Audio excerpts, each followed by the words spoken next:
Welcome to Queer Issues and Back Issues. I'm Ben. And I'm Ryan. And today we're going to be celebrating Father's Day with the good families of Riverdale. That's right, today we're talking Archie, or more specifically, Archie's LGBTQ pals. We also recently watched the CW Riverdale show, so we're going to be talking about the Archie and Friends comics first, and then we'll talk about the show and compare the two, putting special emphasis on the translation of the wonderful queer characters and their relation to their dads. So, a little bit of background info on Archie Comics. Archie Comics, the actual title, started in 1941, but the company that would later become Archie Comics started in 1939. It is a publishing company that is independent of DC and Marvel, and it's the only comic that's still sold in newsstands and at supermarkets. It's also found across the world in various languages. Archie is mostly a slice-of-life romance comedy book that is primarily meant for younger audiences, though occasionally they have delved into things that are closer to horror, thriller, mystery, and other genres over the years. It takes place in the city, or more of a town, of Riverdale. And the characters that are seen and shown most are Archie, our protagonist. He's a football player with a tendency to screw things up. We have Veronica. She's the rich new girl. Betty. The girl next door. Jughead. The best friend and comedy relief character. Josie and the Pussycats. Who mostly play support and romantic interest roles for Archie and Friends, but they've also had their own spin-off comics several times throughout the Archie Comics publishing history. And Sabrina the Teenage Witch. Who doesn't really come into the Archie Comics too often, but they do take place in the same universe, and they're published under the same company, and there have been a pretty decent number of times where they've had crossover comics. Yeah. It was mostly popular with adults for the past several years, until it had a more contemporary update in 2010 with the comic Life with Archie, which discussed two future timelines that the Archie characters might grow up in, that discussed a lot more modern issues like gun violence, cancer, death, financial problems, separated families, and broken marriages. And this was also the same year that Archie debuted its first gay character, Kevin Keller. This was in Veronica 202, which was a spin-off to the classic Archie comics. And this particular issue was actually so wildly popular that it sold out immediately on the newsstands. And it was the first time that the Archie company had to reprint a comic. Everyone wanted it. They couldn't get enough of Kevin. Yeah, it was very much a way for them to bring in a new kind of audience, and it worked really well. It was very popular. It got a lot of different news sites talking about it, because Archie is, like we said, very old, very much a conservative comic. Prior to this, it did cover some issues that are social issues, but for the most part, it was just an innocent little thing that you could see at the supermarket. This changed this almost immediately with the popularity of Kevin.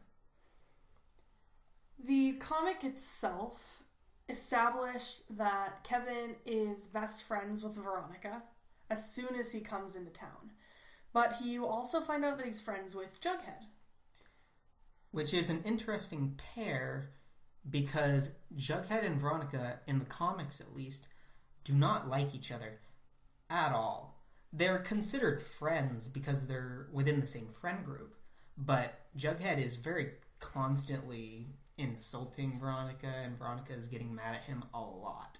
They're friendly rivals. Most of the time, sometimes leaning on the less friendly. But a lot of the time they still do joke around. Yes, that's true. They're definitely not... They don't hate each other with malice, I would say. It's not like they are with characters like Cheryl Blossom, who is a rich girl like Veronica, but more mean-spirited.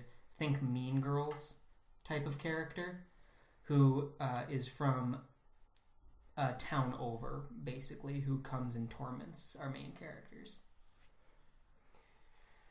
But in Veronica 202, we have Kevin, the new boy, come to town, and Jughead knows he's gay.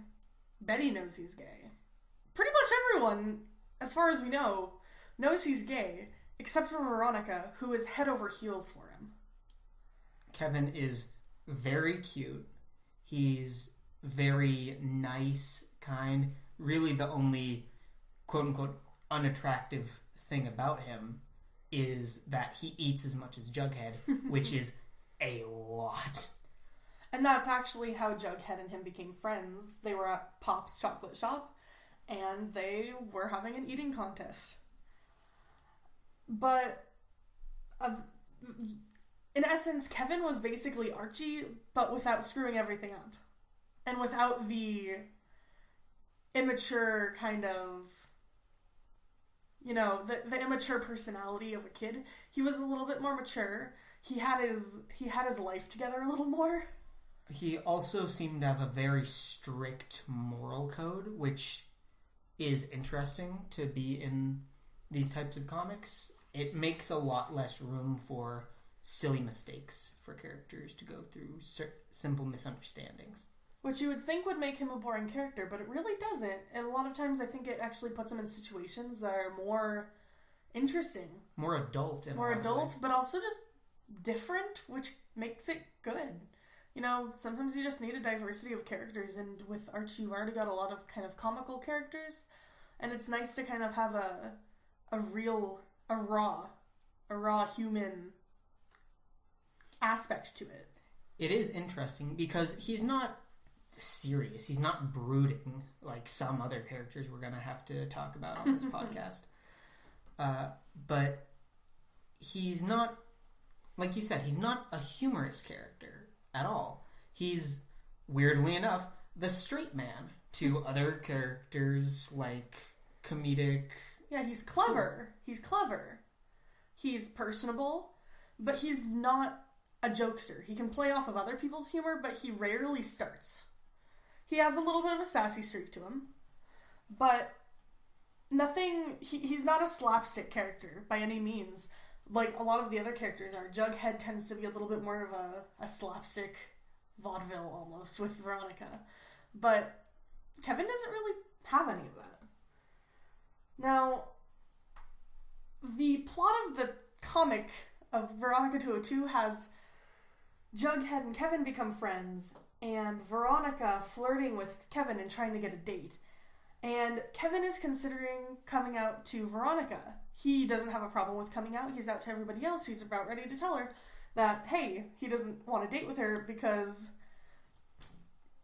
she's lacking the gender that he wants. And Jughead finds Veronica's pining hilarious. So he convinces Kevin not to tell her because he says, oh no, you should let her down easy.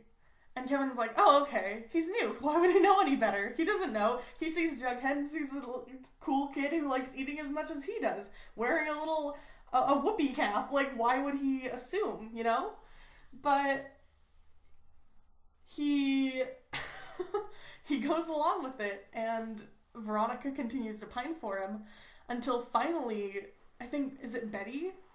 Betty finally tells Veronica that he's gay? Yep, and she doesn't believe it until she sees Kevin handing a box of chocolates shaped like a heart to Jughead, because Kevin doesn't like that kind of chocolate.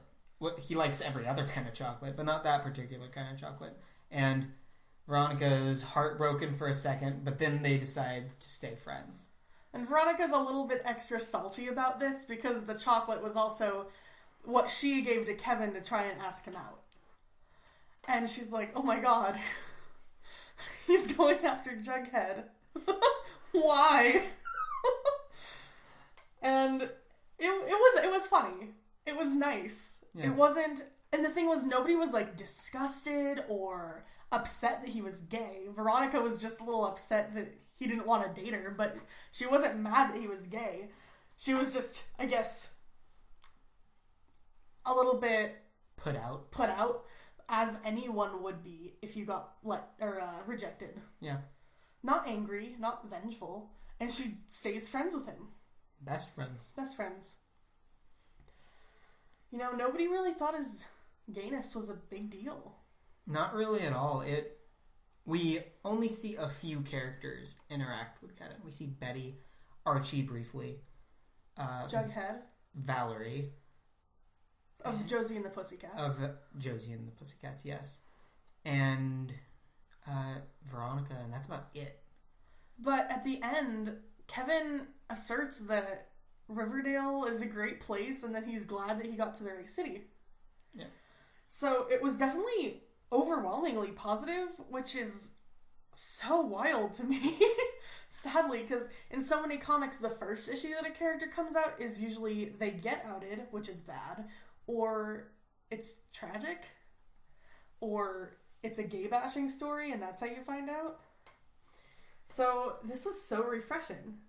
Now, after that, we had a 4-issue miniseries of Kevin Keller, and then we had a 15-issue continuing series that was titled Archie's Pal Kevin Keller, which was later shortened to just Kevin Keller, once everyone knew who he was.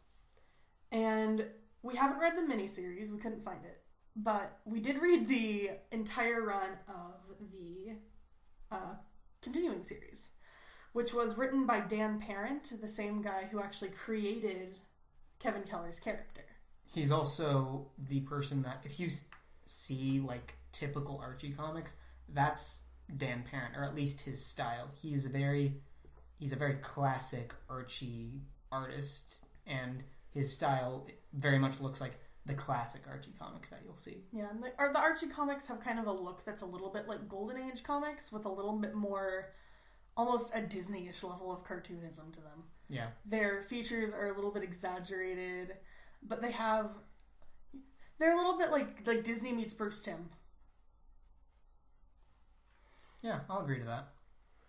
But we read Kevin, and I don't know about Ben, but I loved it. It was very good. I laughed, I cried.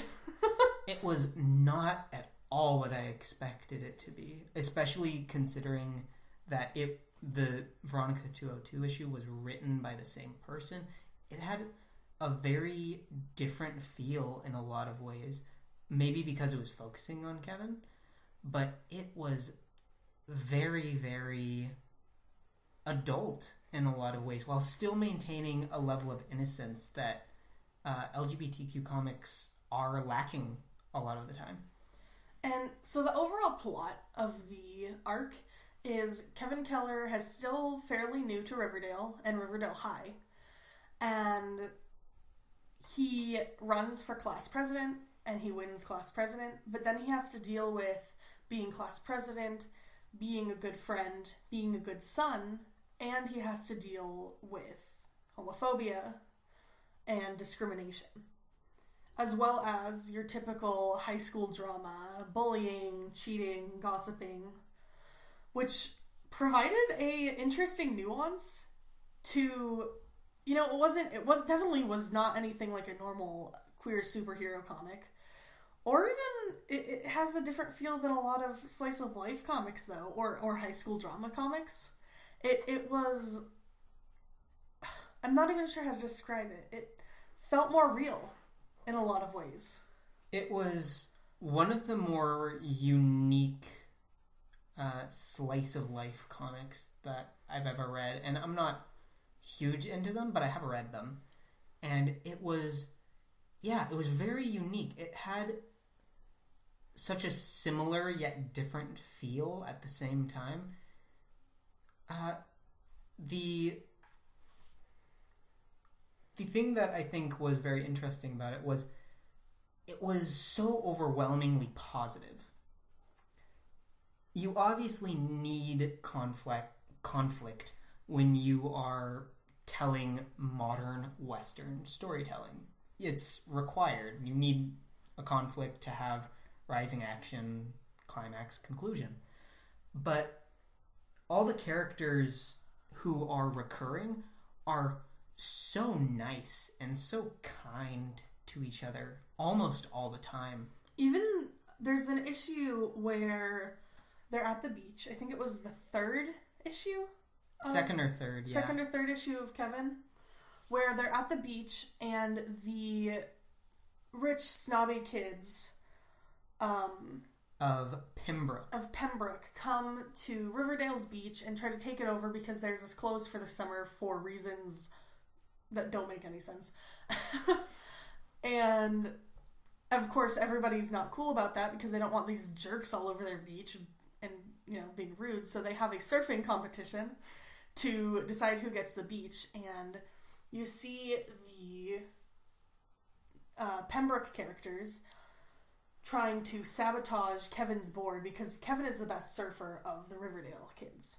So they're going to break his board and glue it together with a glue that dissolves in water. Then the surfing guy, the lead of the Pembroke kids, you know, gets one of his cronies to do his dirty work. And then while Kevin and whatever his name is, the bad guy, is surfing, the Pembroke guy's board shatters. Sloane, I think his name is, which is a perfect name for a jerk character. Apologies to anyone named Sloane who listens to this who's nice, but it, especially with the haircut and the abs and the face that they drew, it worked very well for me to be like, yeah, I can totally see this person in real life being named Sloane and being a jerk. Yeah, and they find out that the kid who he had destroy the board hated Sloane and hated that Sloane was so homophobic towards Kevin. And Sloane goes into this wildly homophobic rant towards Kevin, towards the kid who I think's name is Charlie. Yep. At this point. And Cheryl Blossom, who is another Pembroke girl, is horrified, drops him, and is like, I can't believe you would sabotage him, and I can't believe that you're being so homophobic. You don't have to like him, but you don't have to be a bigot either. And then Kevin's friends who are visiting Riverdale also back him up. And it's just all of Riverdale, Kevin's friends, and even the other kids of Pembroke coming together on Kevin's side against this homophobic bully, who ends up having Kevin threaten to beat him up and running away like the wimp he is. Yep. And the guy, Charlie, who destroyed the board, ends up coming out and eventually going on dates with Kevin.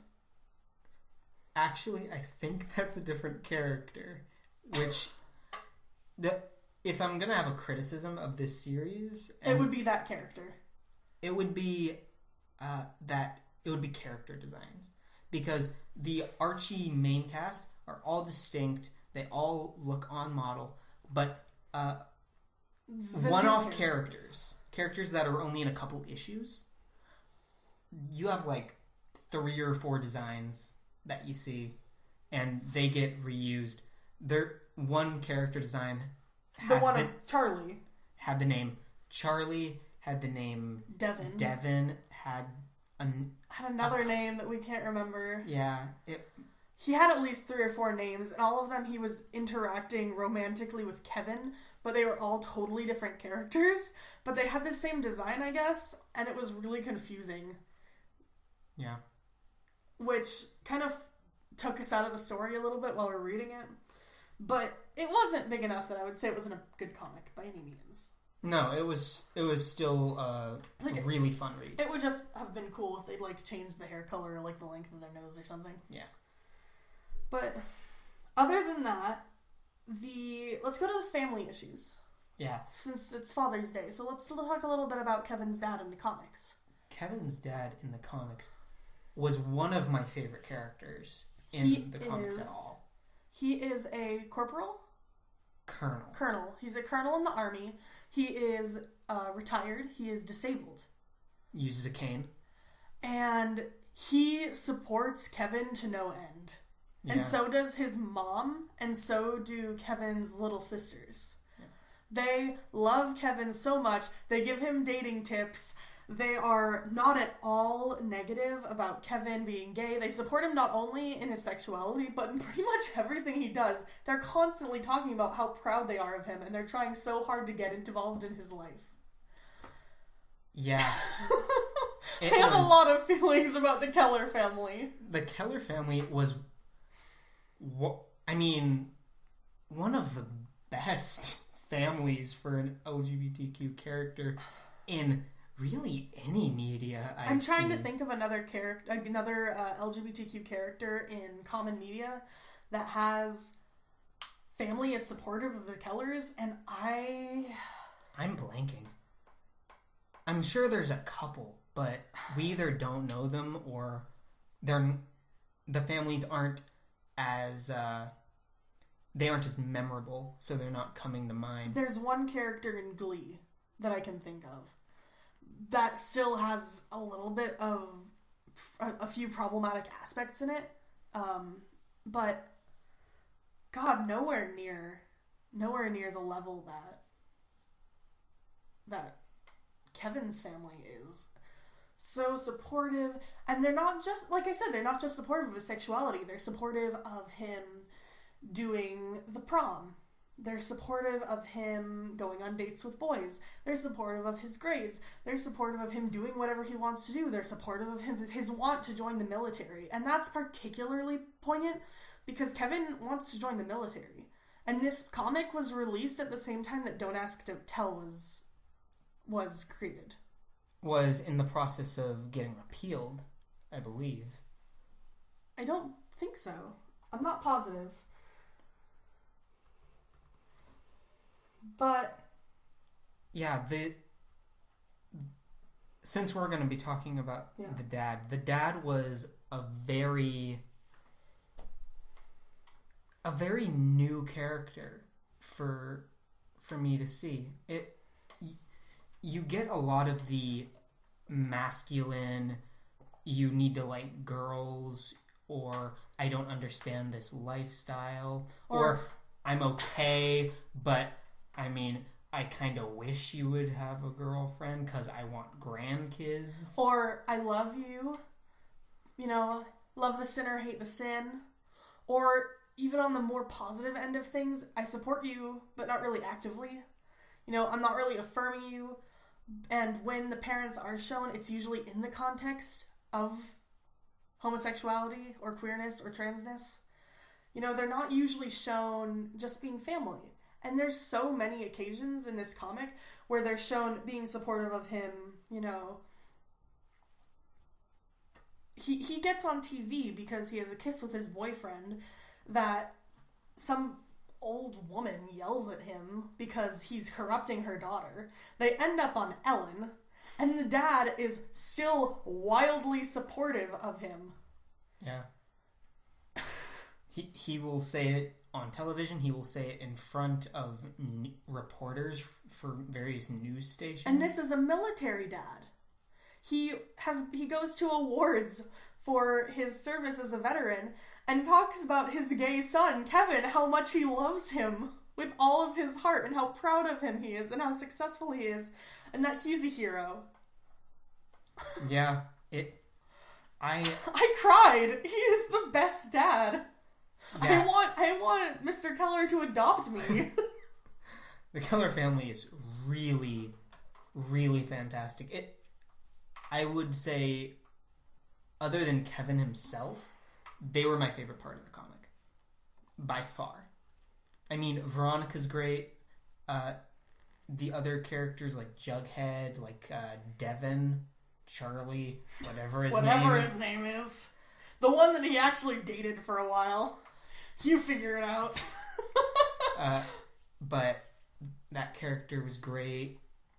The all the side characters were great. The plots were great. Minus one that was really weird. The last two issues actually were really weird and didn't make any sense. I would say it's a 15 book run, but the first 13 are really worth your time, honestly.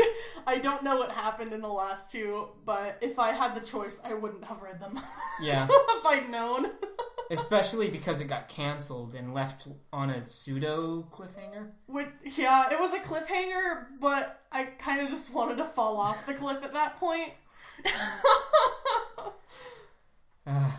Yeah.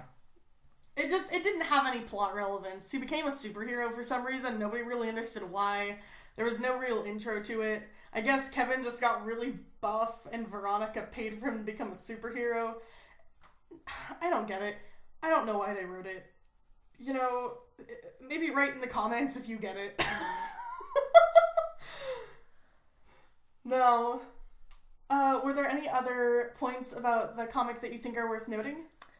We got a couple guests. We already mentioned Ellen being part of it, but we got George Takei in this comic, and it tackled issues like racism, like talking about Takei's background as a child who was interned under Japanese internment during World War II.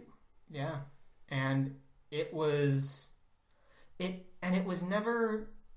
never said things like, oh, things are so much better now.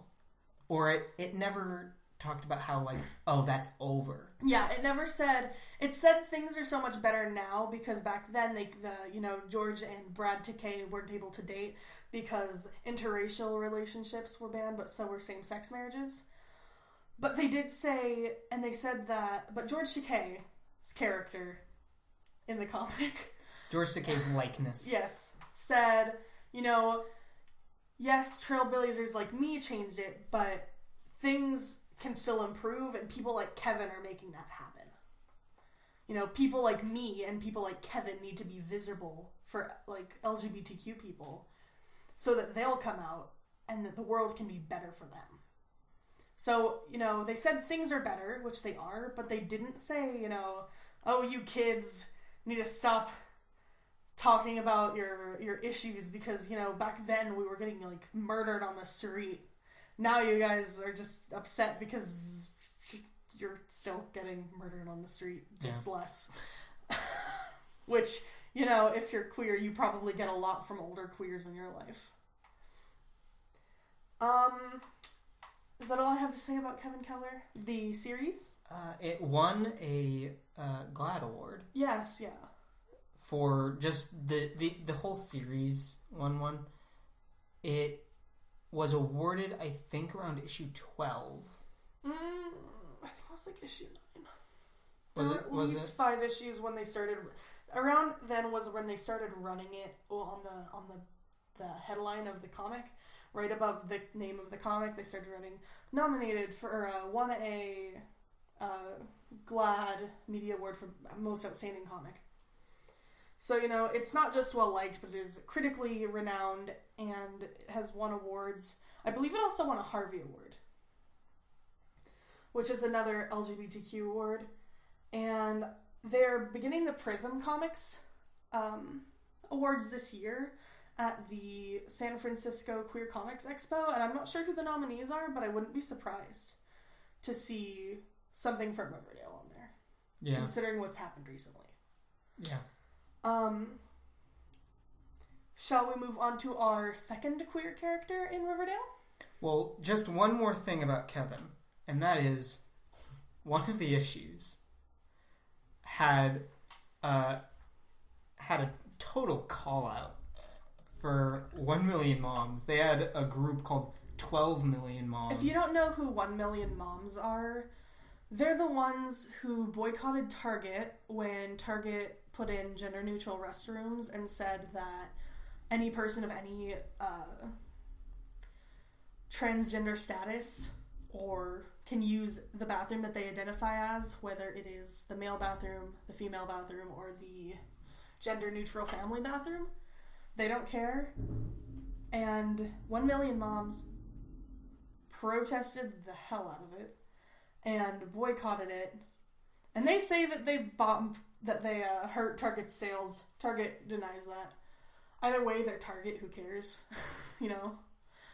But they're such a terrible group. They actively harass LGBTQ youth, LGBTQ adult and teenage speakers. They try and get funding from LGBTQ organizations, student clubs, and LGBTQ youth centers and community centers around the world, or at least around America. I'm not sure if they're in the other countries. I think there's a Mexican branch. But they take that money and they try and get it towards things like conversion therapy and laws that hurt the community at large. But Kevin had It was actually the same issue where they were on Ellen. It was the mom who yelled at him for kissing his boyfriend in the diner was a 12 Million Moms mom. And it was really fun and really interesting that everyone was very willing. No one decided to be like, oh, I don't want to confront this issue. Everyone just straight up said, you are a bigot. I want you out of my shop. Pop said that he never kicked anyone out, but I'm making an exception for you. Get out of my store. He has every right to be here. It was very, very refreshing to see especially because it wasn't even just, I don't want to confront this. A lot of times these stories are, oh no, we need to hear both sides. But there's no point in hearing both sides when one side is denying another person's humanity. And that is exactly what Archie and the Archie Company was portraying here. They were saying, you're wrong, 12 Million Moms. You're wrong, bigot mom. You're wrong, high school bullies who are calling Kevin, fairy. Twinkle toes. Or miss, They're not saying, oh no, you have to listen to the other side. They're having Kevin threaten to beat him up. They're having them get on the Ellen show and having crowds boo the 12 Million Moms. They're having the daughter of the woman who caused all of this to come out and say, hey Kevin, I'm going to teach my mom about equality. I'm going to teach my mom about inclusion. I'm going to teach my mom about diversity. From this, presumably, I'd say 7-year-old girl. Mm-hmm. Couldn't be older than 10. I think that she had to be younger than 8 because I think that's how old Kevin's younger sister was, and she was younger. Very, very young girl. I'd say kindergarten. Yeah. 1st grade. Nobody is accepting this. And as soon as Kevin's mom finds out about all of this, she is out the door and yelling at the reporters. Yeah. Kevin's parents are so phenomenal throughout the entire run of the comic. And, especially coming from Archie, I was shocked. Yeah, it was a really fantastic read up to the 13th issue. Yep. And then it got weird, but I don't regret reading this series at all. Mm-mm. This was... I hope that Kevin gets rebooted at some point and gets another series. He does have a 2016 series. That now that we've read this, I'm very excited to read that. Definitely. All right, can we move on to Jughead? Yep.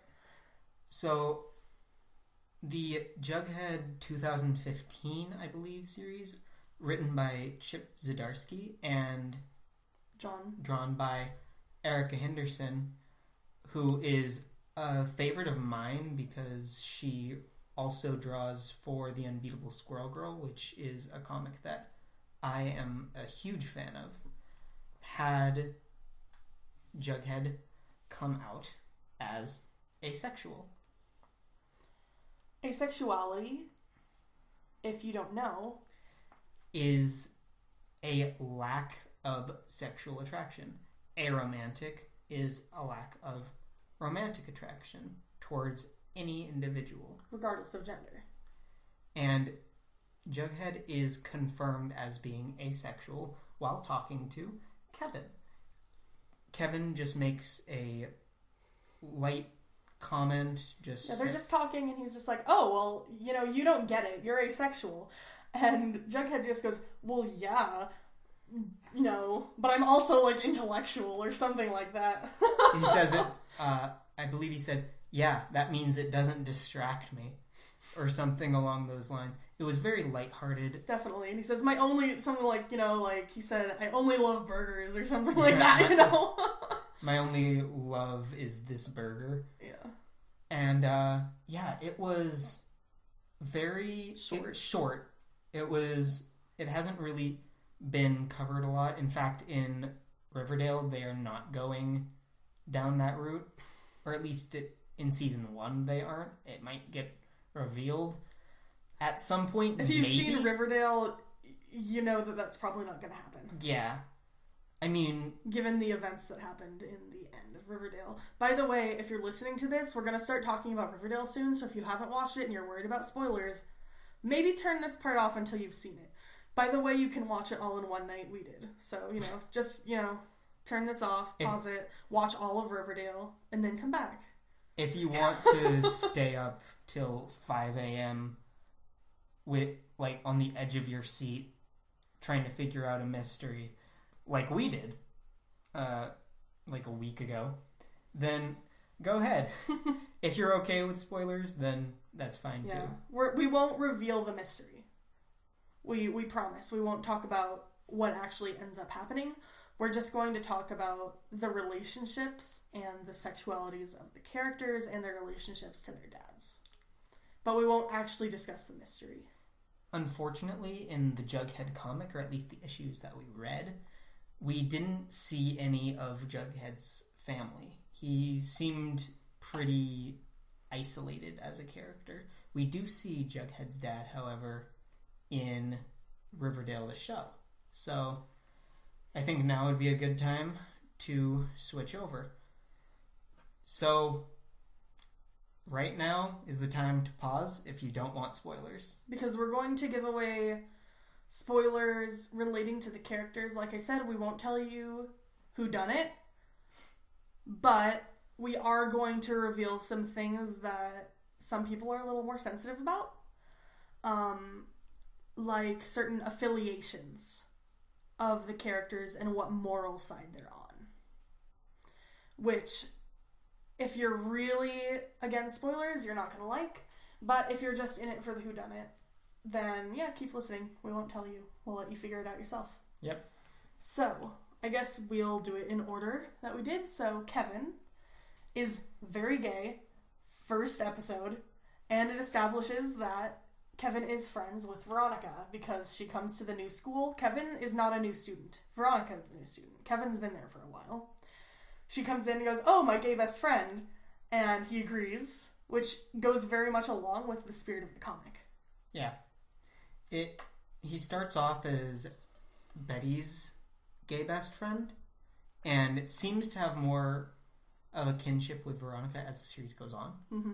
But he never really loses that connection with Betty that they established in the first issue, which isn't really in the comics at all. I mean, Betty and Kevin are friends, but not to any extent that would have been shown if they had directly translated the comics to the show.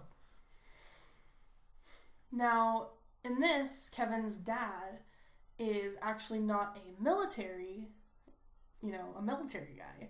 He is Riverdale's sheriff. Yeah.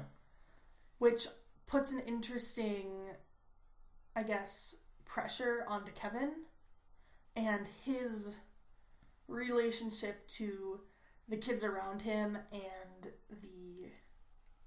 the murder. The dad, despite that change, is still really supportive, which is interesting because Riverdale has a lot of negative interactions between kids and parents. A lot of people and their parents fight a lot. Some of them, their parents aren't in the picture. Some of them, their parents are considered to be actually bad people. And some of them, they're just kind of on and off. Yeah. I would say that's probably a normal parent interaction. But a lot of, Archie's relationship with his dad verges on positive. But they do fight, and they have spats and whatever. But, nothing significant. But, like, Jughead's dad, on the other hand, his parents aren't in the picture for most of the issue. Comic. Or sorry, yeah. No, show. Wow, we both messed up. Yeah, Jughead's dad is more of a deadbeat. He can't really hold a job. Because he's an alcoholic. He seems to have affiliations with different criminals, whether or not he is a criminal or not, is something that we won't talk about. Yeah, it's not super important so far. But yeah, the interactions between those characters and their parents is very, very different. The most negative thing that Kevin and his dad interact about is the sheriff wants him to date nice boys. Yeah. He doesn't want him to date people that will get him in trouble. Yeah, put him in danger. He ends up dating a kind of like a gang member, the gang of Riverdale, basically. And Kevin's dad is like, really? Kid of the cop ends up with this loser? Yeah. And he's not disappointed, but he's not particularly excited about their relationship. I don't even remember if he finds out. It might just have been kept secret the entire time, actually. But yeah, Kevin keeps something from his dad, which is something that wasn't in the comic at all. Kevin's dad knew everything, up to and including secret admirers and just little spats that happened, But there was actually a lot in the show that Kevin kept, including his, the kids in Riverdale start doing their own little investigation on the murder of Jason Blossom. And Kevin doesn't seem to tell his dad any of it, even though he's the guy who's running the investigation. Yeah. They do at one point involve the dad, but not heavily. It seems like the Riverdale show has a very inherent distrust of adults a lot of the time. Mm-hmm. It has a little bit of a Stranger Things feel in those parts where the adult storyline is intertwined with the kids, but not significantly, and usually when they're brought up, it's to create drama within the other parents. Yeah. So Kevin's dad is a character, but he's only marginally involved with the kids. His entire character is to create the cop drama with the other parents of the characters who have a little bit more relevance to him. Yeah. Jughead in the show, like we said, is almost definitely not asexual. That he has assumed sex at one point in the series. The last episode shows him undressing with a partner, which pretty much implies it, though because it's PG-13, we don't technically know. You see the kissing, you hear the noises, and you see the clothes drop. But they could be dancing. They could just be making out. Yeah, but considering the music they were playing, it was definitely implied that they had. It was definitely implied. They had the diddle. But that still does not discount him being asexual, because there are asexual people who find out after they have sex that they are asexual. It is, if they want to go that direction for season 2, they still can. Yeah, it's not impossible. Just considering the trajectory that Hollywood usually goes with characters that are queer, they usually don't have them do that. So, it's possible, unlikely, especially because his character initiated. Yes. But this is actually also really disappointing because Cole Sprouse, who is Jughead's actor, actually was really excited to play an asexual Jughead. Yeah, he seemed to be campaigning for it while the show was still in production. And again, it doesn't look like that's where they're going. Yeah. But the show was still good. Yeah. There are aspects of it that I wish were in it or I wish weren't in it. The mystery was still pretty solid. good. It was solid. The characterization was good for the most part. It was different than in the comics in a lot of ways. But I feel like at the heart of the characters, they were still a group of friends. And the spirit of the friendships were still similar. It was very similar in terms of characterization to, I would say, the closest would be either Afterlife with Archie or Mark Waid's run of Archie, who have them more sarcastic. Chip Zdarsky's Jughead also has a very similar characterization of Jughead to the show. He's very sarcastic, very witty, very... Dan Parent's Jughead is also a lot like he was in the show. There were a couple lines in the Kevin Keller comic that could have been ripped. Yeah. Straight out of Cole Sprouse's mouth. You know, that might just be a very easy character to write, Jughead. So it's pretty easily translated. But, the other characters, some aspects were played up a little more, some aspects were played down. Unfortunately, or maybe not unfortunately, Kevin's character didn't have a whole lot of a role outside of his relationships, but not really in a negative way. Just kind of his relationships just happened to move the plot along.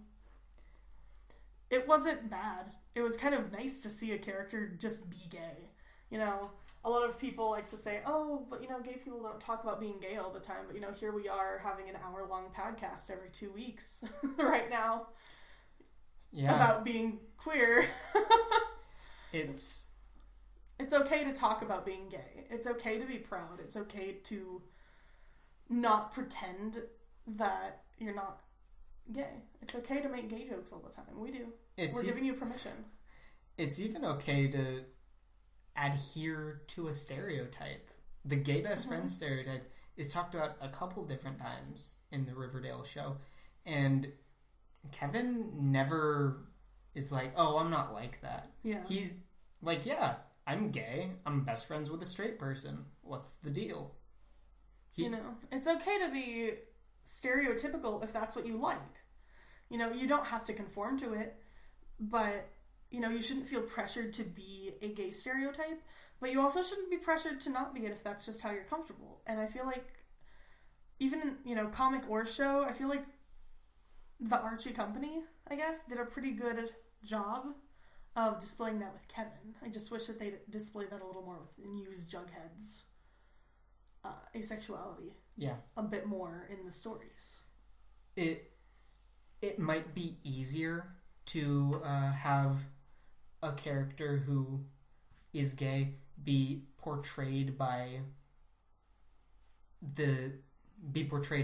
as gay and as out and as talking about it a lot more than an ace person, simply because ace people just aren't as visible in general because they don't have a lot of relationships, especially aromantic asexual people who have basically no romantic relationships. No romantic sexual relationships.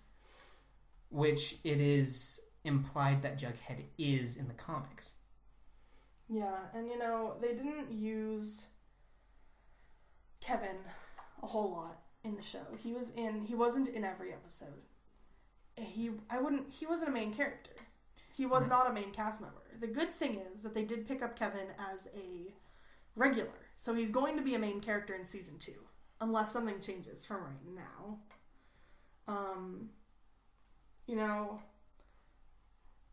Criticisms of the Riverdale show that I'd say were some of my biggest in regards to Kevin where I wish that he had a bigger relationship with Jughead. He has pretty much, no relationship to Jughead in any way, shape, or form. He doesn't, eat with Jughead. He doesn't really do anything. I don't even know if he really talks to Jughead outside of... I think that the only thing that I'm thinking that he really talks to Jughead about is that is in negative times. Yeah. Jughead is portrayed more as the lone wolf in the show, and he really only has positive interactions with Archie and Betty, which is sad because I really enjoyed Jughead and Kevin's relationship. We watched the show before we read the Kevin series or the Jughead series, and their friendship was something that took me completely by surprise, but I immediately loved. And it was used in every issue. Yeah. Every issue they were talking, they were friends, they were eating, It wasn't like a background thing that just happened and you implied. It was very heavily present. He is implied probably to have a similar relationship to Veronica. You just don't see it very often because they weren't focusing on Kevin. So maybe, we'll see it a little more once they have Kevin a little bit more prominent in the next season. And then I wish that Kevin's family had been more there. Kevin's dad, like I said, was only used for the adult drama. And Kevin's mom and little sisters were either not there or so unmemorable that I can't recall them. I don't think we saw anything of Kevin's home life. I don't even remember them talking. They were in Kevin's house for a good number of scenes, too, in the early series. But it was all about Kevin's dad and his work. It was never about Kevin's home life. Yeah. And we saw everybody else's home life. Literally every other kid's in the show's home life. The only parents we didn't see were Veronica's dad and Jughead's mom. But we talked about Veronica's dad a lot. And we did talk about Jughead's mom, although briefly. And we didn't really get a lot out of that either.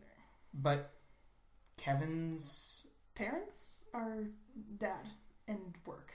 Yeah. Dad in the comics is a dad first and a husband first and a veteran later. Yeah. In the show, dad is a cop and then dad, I don't even know if dad's second. Dad's third or fourth. I think he's the sheriff and then he's the investigator and then he's an adult. And then he's a dad. Which is unfortunate. Because of how positive he was in the comic. I feel like if I had reversed the order of which media I had consumed first, if I had read the Kevin Keller comic and then watched the show, I would have a way more negative reaction. Definitely. Because I know what they had to use. We read the Kevin Keller series in one day, and I am super attached to these characters. I want to see more of them. I want to see them in more issues. I'm definitely going to look out for the miniseries that Kevin had and the 2016 series. I don't know if it's ongoing or not. But I'm going to look for Kevin Keller. I'm going to look for his family because they were very interesting, very fun, very new. And the fact that they don't have that in Riverdale is disappointing. Yeah, and there's a couple characters who I feel that I got attached to in reading the comics. And I'd never read Archie before I saw Riverdale. Riverdale was my very first. I'd heard of Archie. I'd seen it in the newsstands. I'd never read it. I didn't even really know what it was. I just thought it was kind of like, Betty Boop, kind of like old people read it. Nobody really knows what it is, though. It's not modern. Nobody cares. I didn't know what it was. And then I watched Riverdale. And then I was like, why don't we do a Riverdale episode for the podcast? We'll read some Kevin. We'll read a little bit about Jughead. Let's figure out, what to do. And, I loved the show. I was so into the show. And then I read the comics and I was crushed because they were how much I loved Kevin and I loved Jughead in the show. they were my two favorite characters in the show, and they were my two favorite characters in the comic, but they're different characters. They're not the same character. Yeah. Jughead is in the show I love, and Jughead in the comics I love, but they're not the same Jughead. Same with Kevin. I love them both, but they're not the same. They're not at all. And it's sad because I would have loved to see those actors in particular portray the characters that they are in the comics, because I actually think it's a better fit. I think that Kevin on the show being the Kevin in the comics would make a lot. Yeah, and I don't even think Kevin's actor is gay. I'm not positive, but I'm pretty sure he's a straight guy. But he plays Kevin really well. Yeah. And Cole Sprouse, I mean, I've loved since I was 10. But I thought he was a fantastic Jughead. He has the right amount of wit. He has the right amount of snark. And he can portray kind of happy emotions, but he can also portray like the hard emotions. And that could have been used so well in the stories from the comic.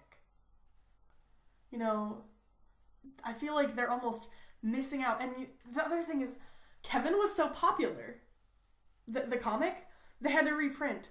Why didn't they focus more on him? If they know that if anything, they know he's a cash grab. And if we know anything about CW, that's all they're really interested in. Yeah. They want that cash grab. Maybe that's what they're doing with Kevin for this season. They just wanted to, they wanted to pilot the show, get the series out, get the Netflix deal, whatever. And now they're going to do it. Now they're going to use Kevin more. I don't know. But that's what I'm hoping for. That they're going to be like, oh yeah, remember Kevin? He's actually a full-fledged character now. Let's now that the hype has died down, let's use him. And let's hope that Riverdale gets as popular as our Veronica 202 did. Yeah. It probably already is more popular. Oh, definitely. But, let's hope that it has the same boost. Let's hope that it has the equivalent of reprints. Yeah. in TV form, whatever that is. Reruns. They do that anyway. Reruns constantly. Let's hope they just play clips of Kevin on the CW for just hours straight. Yeah. That's something that's realistic we can go for, yeah. Is there anything else that you have about Jughead, about Kevin, or about Archie? I was not expecting to be really into it. I expected that it would be fun because the Archie comics I've read in the past are fun. But I did not expect to love this, and I loved it. I'm on the same page there. I love it. I'd recommend it. Yeah, if you're looking for positive queer interactions, read the Kevin Keller, read Archie's pal Kevin Keller from 2010, because you will not be disappointed. Yeah. It was so pure. I know. I cried a lot. I cried at least 6 times reading it. I cried once, I think. I cried happy tears and sad tears. So, if you are tired of broody gays and dead gays, then go with Happy Gay and smart gay and good gay Kevin Keller in Riverdale. All right. I think that's it. All right. Well, I'm Ryan. I'm Ben. Happy Father's Day. And thank you for listening to Queer Issues and Back Issues. You can find all of our information and our social media in the description. And keep on being queer.